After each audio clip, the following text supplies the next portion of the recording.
Hello बच्चों, सुनिए। किसी ने क्या खूब कहा है, बादाम खाने से अकल नहीं आती। हम सभी कहते हैं याददाश्त कमजोर है, थोड़ा बादाम खाया करो, थोड़ी याददाश्त अच्छी होगी। ऐसा नहीं है, हो सकता है मे भी, लेकिन मेरा मानना ये है, मेरा पर्सनल खुद का ये मानना है, बादाम खाने से अकल नहीं आती, ढक्के खाने से आती है। तो बस ढक्के खाते रहो और कदम आगे बढ़ाते रहो, अटूट बनो, मजबूत बनो, अपने ड्रीम्स को करो चेस। एक दिन तुम्हारा भी होगा क्रेज। मुसीबतों पे प्रहार करो और जब तक जीत ना मिले तब तक इंतजार करो। तो मेरे दोस्त, मेरे बच्चों, मैं हूं अरुण और आप देख रहे हैं नितिन एकेडमी। आपका हमारे चैनल पे एक जोरदार स्वागत है। तो जैसा कि मैंने कहा था पहले ही कि मैं जल्दी ही आपके लिए एक न्यू वीडियो लेके आने वाला हूं, अपना न्यू सेशन इस चैप्टर से रिलेटेड। ठीक है, तो आज हम बात करने वाले हैं इस चैप्टर में, चैप्टर नंबर 2, उत्तल प्रकाश का अपवर्तन, जिसमें हम बात करने वाले हैं उत्तल दर्पण में प्रतिबिंब के बनने के बारे में कि उत्तल दर्पण में कौन कौन सा प्रतिबिंब किस किस प्रकार से बनता है। ठीक है, चलिए तो बिना देरी किए स्टार्ट करते हैं।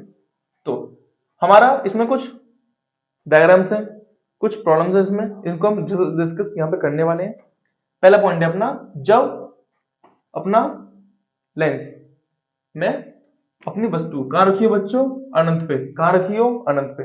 जैसे दर्पण वाले केस में डिफरेंट डिफरेंट केसेस में वस्तु डिफरेंट रखी थी और उसके प्रतिबिंब के केसेस भी डिफरेंट आ रहे थे, सेम टाइप से लेंस में भी।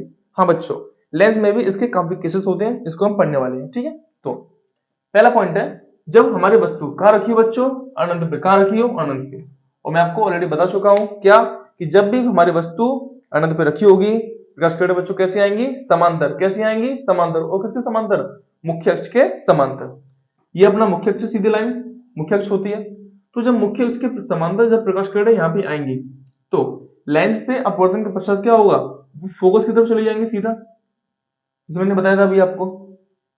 तो जब समांतर किरणें आएंगी तो अपवर्तन के पश्चात फोकस से होकर निकल जाएंगी। यहाँ पर जहां पे अपने प्रकाश किरणें मिलेंगी वही बच्चों क्या बनेगा, अपना प्रतिबिंब, यानी कि अपनी इमेज। तो ध्यान से देखिए, मेरी जो किरणें हैं वो कहां मिल रही हैं, क्रॉस कर रही है दूसरे को F2 यानी फोकस पर। तो मेरा प्रतिबिंब बच्चों कहां बनेगा, F2 यानी कि मुख्य फोकस पर।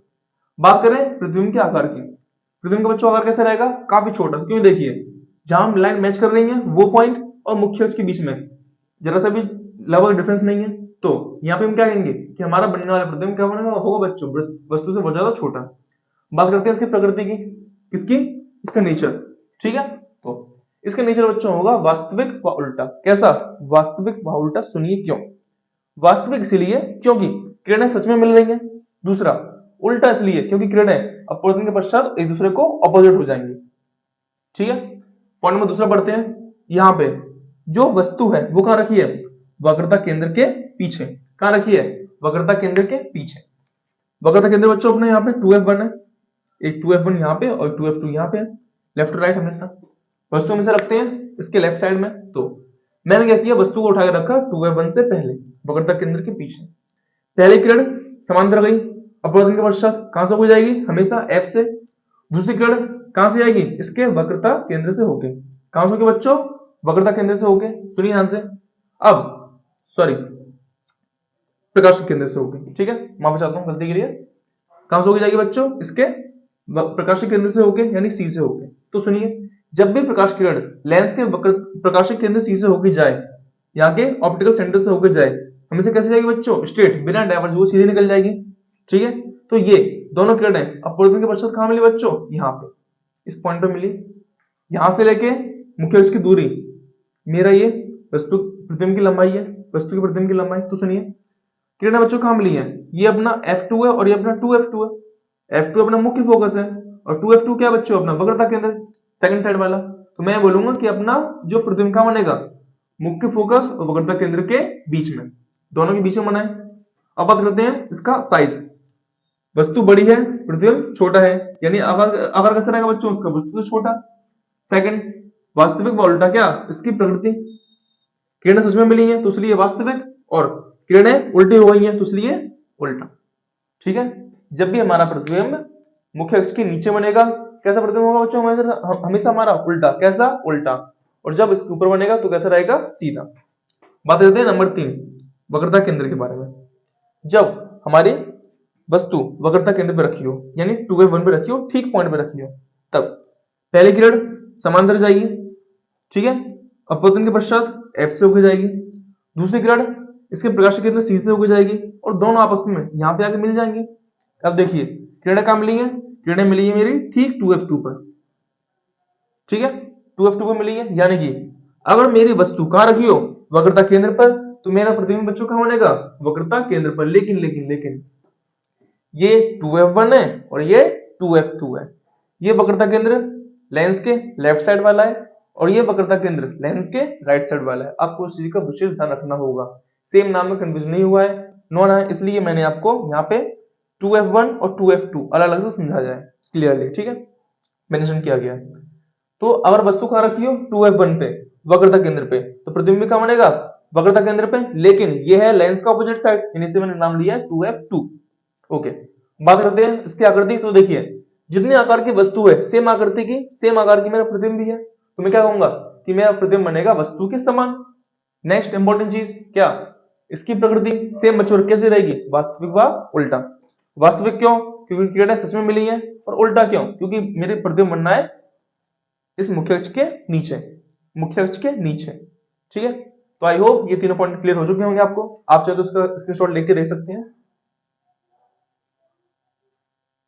ओके, तो अपने बच्चों यहाँ पे 3 पॉइंट हो चुके हैं। पहला क्या, जब वस्तु अनंत पर रखी हो, दूसरा जब वस्तु वक्रता केंद्र के पीछे रखी हो, और तीसरा जब वस्तु वक्रता केंद्र पर रखी हो, ठीक है। अब हमारे उत्तर लेंस में हमारे 3 केसेस और हैं, इसके बाद हम पढ़ेंगे अपने अवतल लेंस में, जहां पे हम इसके 2 केसेस को और डिफाइन करेंगे। उसके बाद हम पढ़ेंगे लेंस की क्षमता क्या होती है, पावर क्या होती है, मैग्निफिकेशन क्या होती है, और उत्तल लेंस अवतल लेंस के सूत्र के बारे में पढ़ेंगे, और साथ ही पढ़ेंगे इनका यूज हमारे डेली लाइफ में कहाँ कहाँ होता है। तो हमारे चैनल पे बने रहिए, कहीं जाइएगा मत। थोड़ा सा आगे अब हम पढ़ने वाले हैं इसमें कुछ अगले पॉइंट को। तो पॉइंट नंबर 4 में इसमें कहता है कि जब हमारी वस्तु कहाँ रखी हो, 2f1 और f1 के बीच में, वक्रता केंद्र और फोकस के बीच में, वक्रता केंद्र और f1 के बीच में। तो पहली रेखा सीधी जाएगी, f2 से होकर निकलेगी, दूसरी रेखा कहां से होकर जाएगी, c से होकर, और c से होकर जाने वाली रेखा हमेशा सीधी निकल जाती है बिना किसी डिस्ट्रैक्शन के। तो जब ये रेखा दोनों अपवर्तन के बाद मिलेंगी, तो कहां मिलेंगी, 2f2 के पार, यानी दूसरे वाले वक्रता केंद्र के पीछे, वक्रता केंद्र के पीछे। ओके, बात करते हैं इसके साइज की। तो मेरे जो प्रतिबिंब का साइज होगा, कैसा होगा बच्चों, मेरा प्रतिबिंब का साइज होगा वस्तु से बड़ा। कैसा होगा, वस्तु से बड़ा। बात करें इसके प्रकृति की, तो देखिए किरणें सच में मिल रही हैं, तो यानी कि हमारा प्रतिबिंब वास्तविक होगा।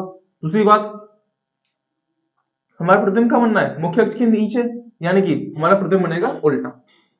बात करते हैं अगला पॉइंट। अब हमारा जो वस्तु है वो कहां रखी है, ठीक f1 पे, कहां पे, ठीक f1 पे, ठीक है। तो हमारी वस्तु रखी है फोकस यानी f1 पे, पहली किरण सीधी आएगी, अपवर्तन के पश्चात फोकस से गुजर जाएगी, दूसरी किरण सी से होकर जाएगी और वो सीधी निकल जाएगी। लेकिन यहाँ पर किरणें अपवर्तन के पश्चात आगे जाके आपस में नहीं मिलेंगी। सही सुना, आगे किरणें आपस में नहीं मिलेंगी, क्यों, क्योंकि दोनों की दोनों किरणें आपस में कैसे हो जाएंगी बच्चों, समांतर। कैसे हो जाएंगी, समांतर। और समांतर किरणें कभी आपस में मिलती नहीं है। अगर किरणें समांतर हो तो हमें क्या मान लेते हैं कि सपोज किरणें कभी हो सकता है अनंत पे मिल जाए। क्या मानते हैं, अनंत पे, यानी हमारा प्रतिबिंब बच्चों का बनेगा अनंत पे। बात की जाए उसके आकार की, कैसा बनेगा, वस्तु से बहुत बड़ा। लास्ट केस, इसकी प्रकृति कैसे होगी, वास्तविक व उल्टा, हमेशा की तरह। बात करते हैं पॉइंट नंबर 6, जो इसमें सबसे कंफ्यूजन रहता है, थोड़ा देखते हैं। अब यहाँ पे क्या होगा, जो मेरी वस्तु है वो कहां रखी जाएगी, 2f1 और f1 के बीच में, यानी वक्रता केंद्र और फोकस के बीच में। फोकस और प्रकाशिक केंद्र,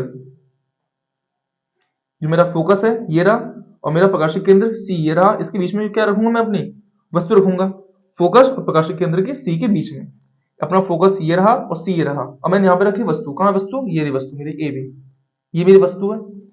पहली किरण कहां गई, समांतर गई, ठीक है, कहां से होकर जाएगी, एफ से होकर गुजर गई। सेकंड केस, जब प्रकाश किरण सी से होकर जाएगी, कहां से होकर जाएगी, सी से होकर जाएगी, तो वो सीधी गुजर जाएगी बिना डिस्ट्रैक्शन के। बट यहाँ पे किरणें क्या होगी, आगे जाके हो जाएंगी वाइड, क्या हो जाएंगी, वाइड, फैल जाएंगी। तो ऐसे केस में क्या करते हैं, किरणों को सपोज करते हैं कि हो सकता है मे बी किरणें कहीं पीछे किसी पॉइंट पे मिल रही हो। ध्यान रहे, समांतर किरणें ना तो आगे ना तो पीछे कहीं मिलती नहीं है, लेकिन जो किरणें अगर वाइड हो जाएं तो हो सकता है मे बी कि वो किरणें किसी एक बिंदु से मिलके आ रही हो। सेम केस, तो जब मैंने इन किरणों को थोड़ा सा पीछे खींचा डॉट डॉट करके, तो मेरा ये दोनों किरणें यहाँ पे आके मिल रही थी, और जहां पे किरणें मिले वहां पे अपना क्या बनता है, प्रतिबिंब। क्या बनता है, प्रतिबिंब। अपवर्तन के पश्चात चाहे मिले और चाहे मिलती हुई प्रतीत हो, तो यहाँ क्या बनेगा अपना प्रतिबिंब, जिसका नाम रखा मैंने ए डैश बी डैश। अच्छा, बात करते हैं इसकी स्थिति। तो देखिए इसकी स्थिति कहाँ बनेगी, इसकी स्थिति बनेगी F1 से पहले। कहाँ बनेगी, मुख्य फोकस F1 से पहले। तो मैंने लिखा फोकस F1 से पहले। बात की है इसके आकृति की, तो देखिए वस्तु मेरी इतनी सी है और प्रतिबिंब बड़ा है, साफ दिखाई दे रहा है, यानी कि जो मेरा प्रतिबिंब का आकार कैसा बनेगा, वस्तु से बड़ा। सेकंड केस और लास्ट केस इसका। बात करते हैं इसकी प्रकृति की। चलिए ध्यान से, अभी तक आपने जो भी उत्तर लेंस में पढ़े थे सारे के सारे 5 पॉइंट, उन सभी में उसकी प्रकृति कैसी थी बच्चों, वास्तविक व उल्टा। लेकिन यही सिर्फ एक केस ऐसा है जहां पर उसकी प्रकृति कैसे बनती है, आभासी व सीधा। ठीक है। पॉइंट नंबर 6 भी ऐसा है जहां पे वस्तु F1 और C के बीच में रखी जाती है, तो प्रतिबिंब कैसा बनता है, आभासी व सीधा। आभासी क्यों, क्योंकि किरणें सच में नहीं मिल रही है, हम जस्ट अज्यूम कर रहे हैं। और सीधा इसलिए क्योंकि हमारा जो प्रतिबिंब है, जो हमारी रेखा मिल रही है, वो कहां मिल रही है, मुख्य अक्ष के ऊपर। अगर रेखा मुख्य अक्ष के नीचे मिले तो हमारा उल्टा रहता है, और यहाँ पे क्या हो रहा है, मुख्य अक्ष के ऊपर, तो इसलिए मानेंगे इसे सीधा। ठीक है। ये 6 पॉइंट थे आपके उत्तर लेंस के।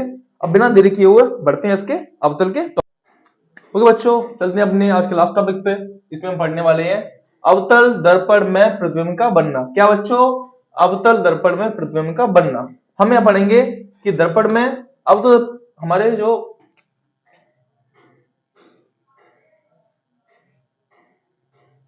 हमारा अवतल लेंस है उसमें हम पढ़ेंगे क्या, प्रतिबिंब का बनना, प्रतिबिंब कैसे बनता है, और यहाँ पे इसकी फॉर्मेशन पढ़ेंगे थोड़ा अच्छे से। ठीक है। तो यहाँ बात करने वाले हैं अनंत पर।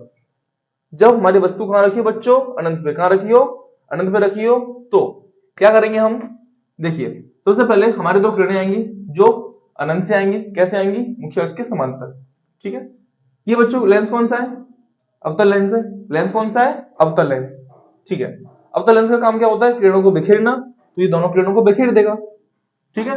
बट लेकिन यहां पर किरणें, हमें एज्यूम होगा कि हो सकता है कि यहां से होकर आ रही हो, और दोनों किरणें कहां मिलेंगी, F1 पर।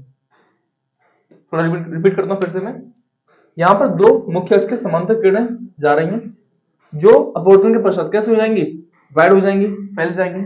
जो ऐसा प्रतीत होगा कि वो किसी बिंदु से होकर आ रही हैं, तो किसी बिंदु से होकर आएंगी अपने F1 से होकर। जहां पर किरणें मिली या मिलती हुई प्रतीत हुई, उसे वहां अपना प्रतिबिंब बनेगा। और देखिए यहाँ किरणें कहां मिल रही हैं, अपने F1 पर। प्रतिबिंब का आकार कैसा है बच्चों, वस्तु से बहुत छोटा। कैसा है, वस्तु से बहुत छोटा। ये वस्तु है, बड़ी है, प्रतिबिंब का साइज छोटा है। सेकंड केस, लास्ट केस में आभासी व सीधा प्रतिबिंब बनेगा हमारा। आभासी क्यों, किरण सच में नहीं मिल रही, आभास हो रहा है। दूसरा सीधा क्यों, क्योंकि प्रतिबिंब बनेगा मुख्य अक्ष के ऊपर। सेकंड लास्ट केस हमारा जो है क्या, मुख्य अक्ष पर। हमारे जो मुख्य अक्ष है, अब हमारी वस्तु बच्चों कहां है, मुख्य अक्ष पर है। हमारी वस्तु ए बी रखी हुई है। पहली किरण गई सीधी समांतर, जो वाइड होके गुजर गई।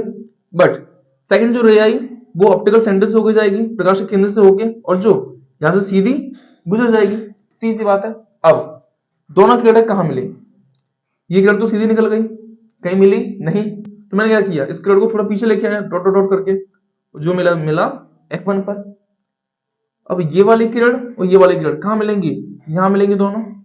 यहां क्या बनेगा अपना प्रतिबिंब। प्रतिबिंब के लिए क्या करेंगे, इसको ड्रॉ किया लाइन मुख्य अक्ष से लेके। क्या प्रतिबिंब बना मेरा, ए डैश बी डैश।